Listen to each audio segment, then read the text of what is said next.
Assalamu alaikum. Welcome to SIA presentations. आप सबको पता है मैं कभी कभी ये प्रेजेंटेशंस करता हूँ just to clarify economic concepts और अपने यंग पाकिस्तानी रिसर्चर्स को बताने के लिए कि क्या रिसर्च करनी चाहिए किन टॉपिक्स पे मेरे ख्याल आते हैं। मैं नहीं कहता कि कोई वाजिब है किसी पे, पर एक पे बात तो होनी चाहिए, कुछ टॉपिक्स पे बात होनी चाहिए। हमारे बहुत सारे इकोनॉमिक रिसर्चर्स फंसे हुए हैं मैक्रो इकोनॉमिक स्टेबलाइजेशन पे या फिर क्लाइमेट चेंज पे या फिर पॉवर्टी पे। हम ज़्यादा डीप गहरे नहीं जाते दूसरे टॉपिक्स में। हमारे एक इंडस्ट्रियलिस्ट और एक और इकोनॉमिस्ट टीवी पे आए तो बार बार IMF प्रोग्राम स्टेबलाइजेशन की बात कर रहे थे। हाँ, IMF प्रोग्राम ज़रूरी है, ये नहीं मैं कहता ज़रूरी नहीं है, बट IMF के साथ साथ भी कुछ चाहिए। जैसे आप चले जाए डॉक्टर के पास, उसे कहें मेरा दिल धड़क रहा है और मुझे हार्ट अटैक हो रहा है, डॉक्टर आपके फौरी तौर पे इलाज कर देगा, पर बाद में कहेगा भाई परहेज करो, कोई काम करो। तो हमें बाकी टॉपिक्स पे भी जाना है और ख़ास तौर पे ग्रोथ पे जाना है। तो आज जिस चीज़ पे बात करने की कोशिश कर रहा हूँ वो है हमारी इंडस्ट्री। बड़ा शोर मचाते हैं इंडस्ट्रियलिस्ट की, हमारी इंडस्ट्री। ज़रा हम इंडस्ट्री की हालत तो देख लें और इंडस्ट्रियलिस्ट को चैलेंज करें कि इन्होंने 70 साल की जो इनको मराहत मिली है, जो इनको सब्सिडीज़ मिली है, जो इनको प्रोटेक्शन मिला है, इन्होंने क्या अचीव किया है। सोचने वाली बात है ज़रा। अब इस मुल्क में जिस ग्रुप की बात करो वो नाराज़ हो जाता है। मुझे समझ नहीं आती कि नाराज़गी का क्या मतलब है। इकोनॉमिक्स जो है वो इंटरेक्शन ऑफ ग्रुप्स है। हम सब कहते हैं वेस्टेड इंटरेस्ट है, फिर हम कहते हैं एलीट है। एलीट कौन है भाई?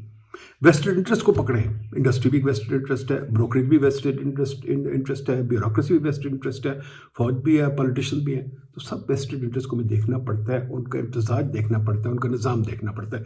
यही मैंने बार बार लिखा है, यही लिटरेचर कॉम्प्लेक्सिटी का जिस पर हम बाद में बात करेंगे। आज हम आ जाते हैं सनसेट इंडस्ट्री।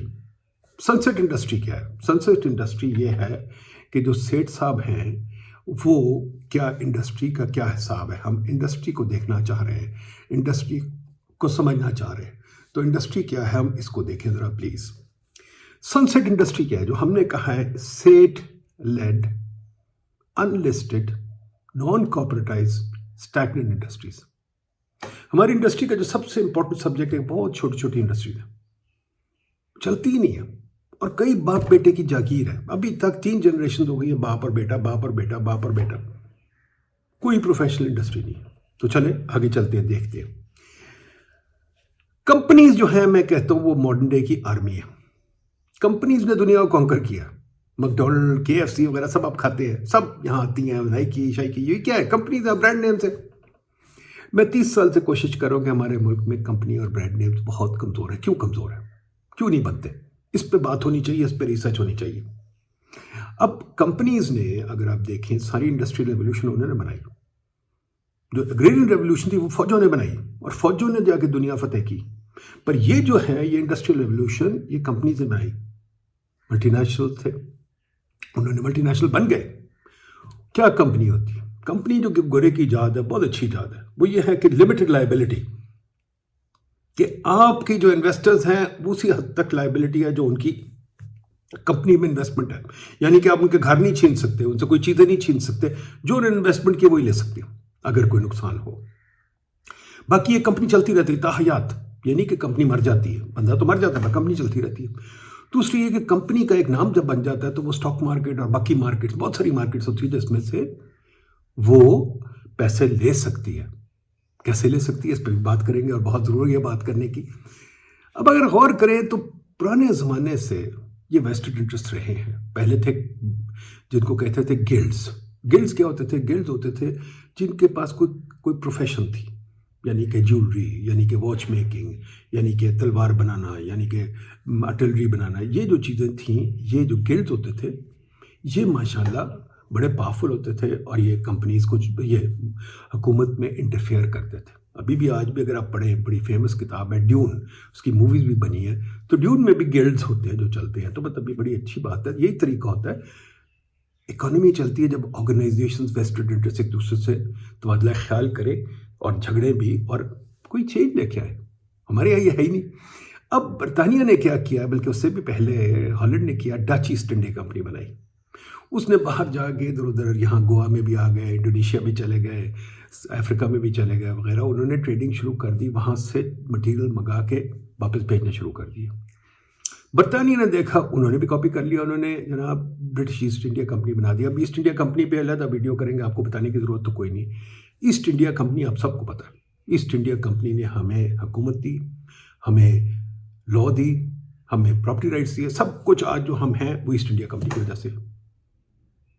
हम रोते तो हैं कि उन्होंने बहुत हमारे साथ खराबी की, और की भी, यानी मैं कहता नहीं की, पर ये चीज़ें उन्होंने दी क्योंकि हम खुद नहीं बना सकते थे।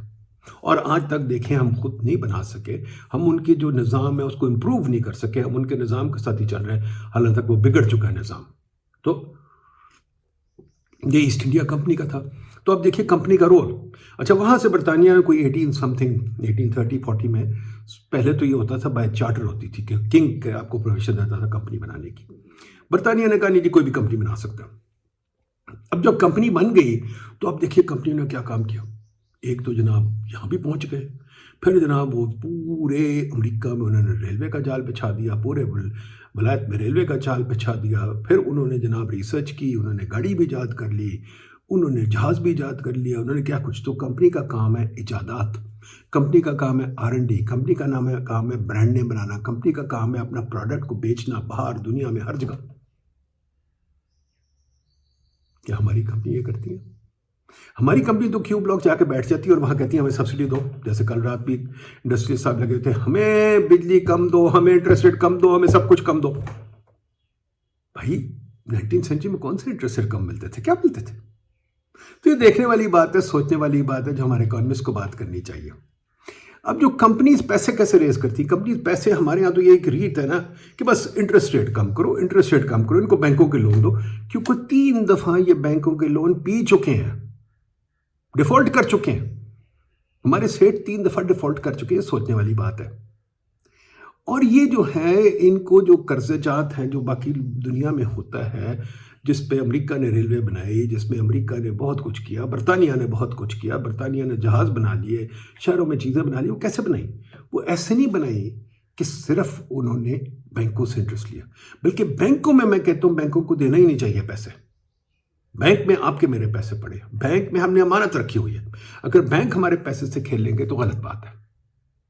तो इनको इक्विटी होती है, इक्विटी, ये शेयर बेचे, हमें, मुझे, आपको शेयर बेचे, हम क्यों नहीं ले सकते शेयर? फिर ये कि अपने बॉन्ड हमें बेचे, बॉन्ड बेचे, हुकूमत की कीमत से महंगा बॉन्ड बिकेगा, बेचे। अगर इतना दम है, जिसमें दम होता है वो ये काम करता है। आप देखें, ये एप्पल, गूगल, पता नहीं क्या क्या कुछ बना गए हैं, चाइनीज ईवीज बना गए हैं।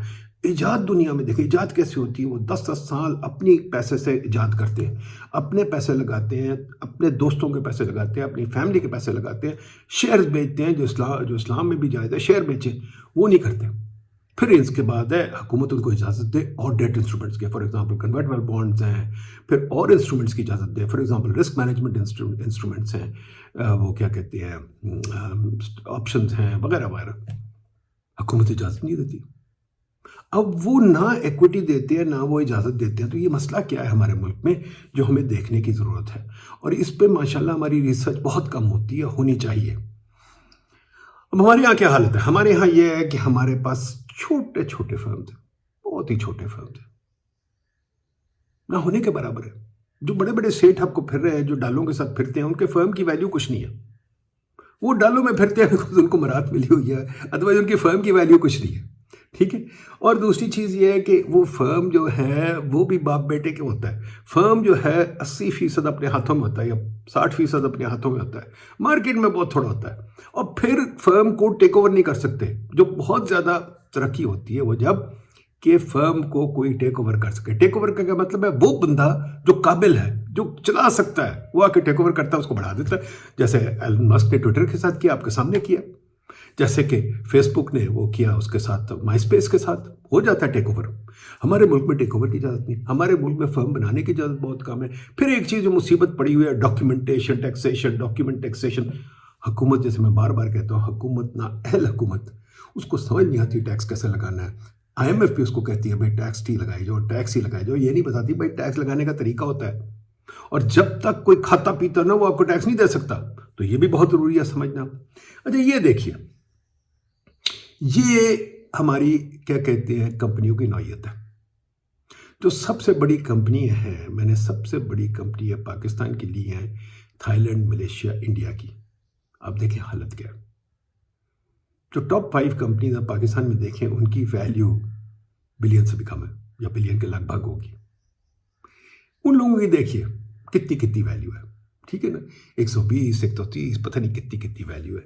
तो ये हमें सोचना पड़ेगा कि ये क्या चक्कर है कि इन लोगों की कंपनियों की इतनी वैल्यूज है और हमारी नहीं है। क्या हमारे सेहत नाअहल है, क्या हमारी हुकूमत नाअहल है? मेरा तो ख्याल है दोनों ही नाअहल है, दोनों ही नाअहल है। वो अभी तक हिसाब लगा रहे हैं बिजली कितने की, वो अभी तक हिसाब लगा रहे हैं यार हमें इंटरेस्ट रेट कम नहीं मिल रहा, वो अभी तक हिसाब लगा रहे हैं यार क्या बेच क्या रहे हैं धागा, बेच क्या रहे हैं आटा, भाई आगे भी तो चले ना। तो ये भी एक हमारे यहाँ बहुत बड़ी मुसीबत है। फिर आप देखिए जो है ना कि हमारी दुनिया में जो काम होता है वही होता है, जैसे एप्पल गूगल वगैरह सब कुछ है, ये बड़ी बड़ी कंपनी हैं। इनके जो ओनर्स हैं वो अपनी जो ओनरशिप है वो 7-8% पे ले गए, 5% पे ले गए। कई जगह तो ओनरशिप ही कोई नहीं है, सारी मार्केट में बेचे हुए हैं, म्यूचुअल फंड ने लिए हुए हैं, आपने मैंने लिए हुए, सब ने लिए हुए, रिटायरमेंट फंड में पड़े हुए हैं वगैरह वगैरह। और जो कंपनी चला रही है वो प्रोफेशनल चला रहे हैं। जब प्रोफेशनल कंपनी चलाते हैं तो वो तरीके से चलाते हैं, वो कंपनी को चलाते हैं, उनके शेयर भी बीच में होते हैं, वो तरक्की करती है। जब बाप बेटा चलाते हैं तो फिर ज़रूरी तो नहीं कि वो बहुत अच्छा मैनेजर हो।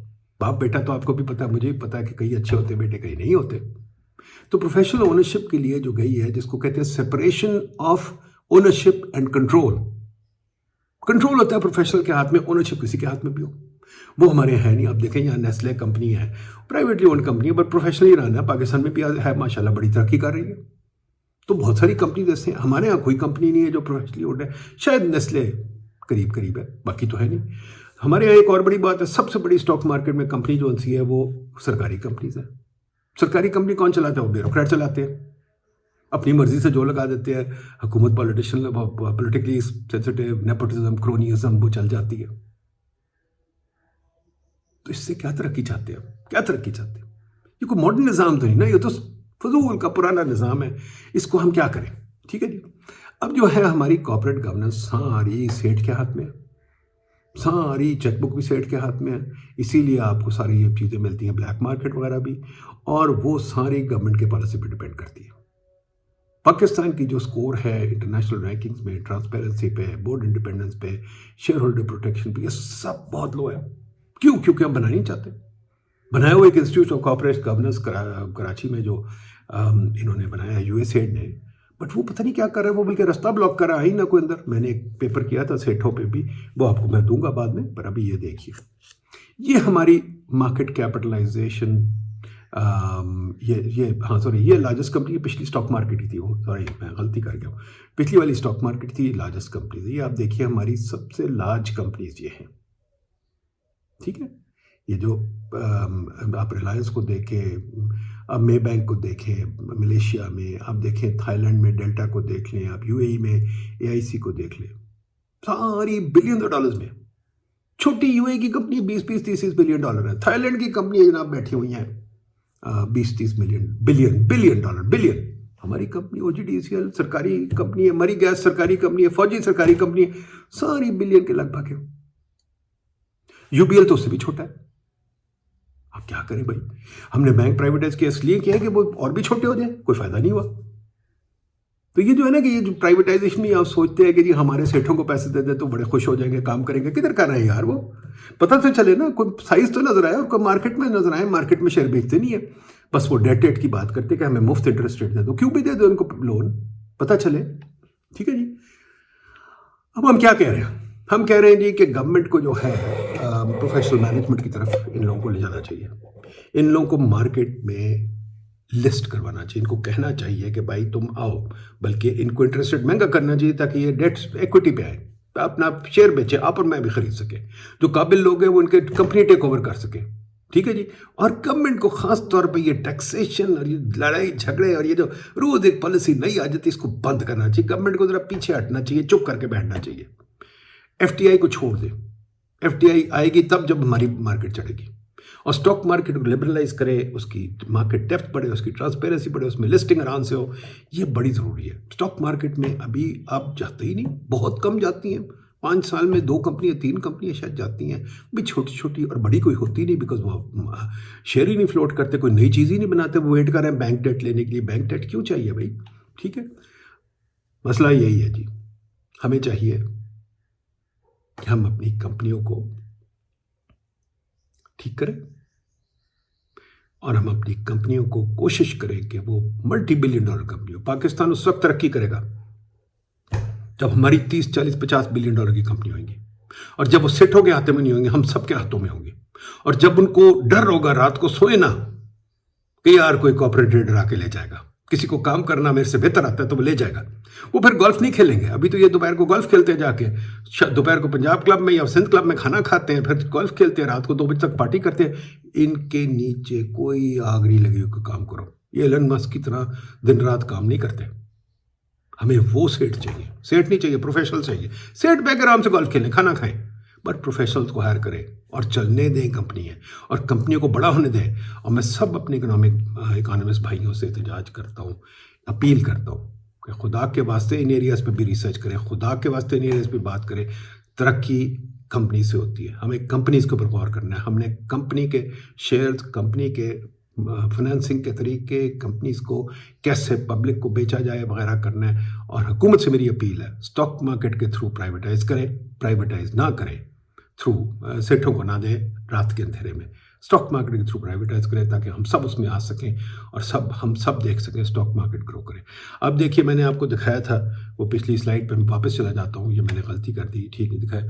ये स्टॉक मार्केट है मलेशिया, थाईलैंड, इंडिया और पाकिस्तान की। ये देखें 120, 130, 140% है। पाकिस्तान की तो 10% के लगभग है। इससे बेहतर स्टॉक मार्केट हो ही ना। तो मुझे समझ नहीं आती, क्या हम कैपिटलिस्ट इकोनॉमी है या सोशलिस्ट इकोनॉमी? हम बनना क्या चाहते हैं? हमारे इकोनॉमिस्ट में क्या बनाना चाहते हैं? भाई विजन आप लोगों ने देनी है, अगर आप लोग बात करेंगे तो।